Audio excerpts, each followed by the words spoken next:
In part 1, Dara Bowser talked about how you must be careful when planning before undertaking a renovation such as his, setting goals and taking into consideration how you want your house to function when it's complete.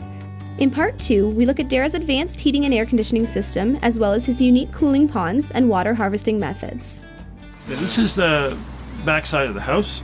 Our surfacing we did with gravel, and any patio stones that we had are broken or the wrong size. We use them as stepping stones. And there are two 800-liter rainwater harvesting tanks. And this takes rainwater from the roof in the summertime and stores it in these tanks. And then it's pressurized with a small pump, and we use it for flushing the toilets in the house and also all of the landscape watering. What started as a request from his wife for raised bed planters turned into a dual-purpose project. Simple horse troughs can be used to create cooling ponds that, with the help of a heat exchanger, can be used to cool the house. From Lee Valley, we got this raised bed planter system and put them around the troughs. And the rainwater from the roof of the garage fills up the tubs. And we circulate the tubs through a heat exchanger. And in the summer, when we have excess heat from the house, we use this water to cool the house. The water is pumped through the heat exchanger into the tubs, and we spray the water in the air. That adds some cooling. And this really, it's amazing. This provides a wonderful environment for plants. You put a plant here, your water, the warmth, the humidity, they just love it.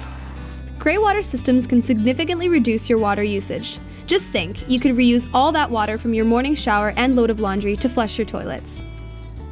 Contrary to what you might think, Dara says the soap doesn't help to keep things cleaner. So this is the gray water recovery system. Takes water from the laundry and showers and repressurizes it to flush the toilets. This is really dirty water. We're actually keeping track of how much gray water is used and how much city water is used. So we're giving some feedback to the city as to how much water we're actually saving with this system. Compared to the rainwater system, this takes lots of maintenance. You have to put chlorine pucks in it so it doesn't smell bad. You have to clean the filters regularly. It's pretty high maintenance little beastie. What you see behind me here is really complicated, but you do not need something like this to have a really energy efficient house. This is really an advanced hybrid heating and air conditioning system, not on the market, very prototypical. We came into the work in the morning, Jordan and I sat down, we started using the computers, and now we need air conditioning in the office. So these spikes are the cooling system coming on and off for the office. The heat isn't going outside the way it is in a normal air conditioning. The heat is going into these storage tanks.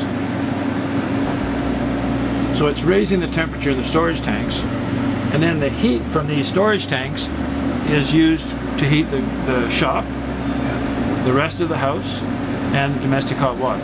So the system intelligently takes the heat from the office and uses it to heat the parts of the house that actually need the heat. So it just moves the heat around. The ductwork is divided up into 3 zones. The basement, only 1 or 2 places is there ductwork. The main floor is separate and the upper floor is separate. Each one of those zones can be heated or cooled independently. And the office is a separate zone. You might see this that you could buy 5 or 10 years from now, maybe. So the cold water from the city goes in the bottom, around the spiral tubes, and then comes out the top. So that while you're taking a shower, the warm water that goes down the drain when you're taking a shower goes inside that big copper tube at the same time as the cold water in the city is coming in, so the heat from the shower water warms the incoming city water before it goes to the hot water tank. It's like giving your hot water heater a 40% turbo boost when you're taking a shower. Beside that, and the little pump on the ground there, is the rainwater pump. Okay? So the rainwater comes from inside, goes through a small filter. There's a low water cutoff and a pump, and it pumps the water back into, you can see the red line is the non-potable water going to the toilets, and then the blue line goes back outside for the hose bib and the landscape watering. For more information on this project and a detailed Q&A with Dara Bowser, visit thegreenhub.ca.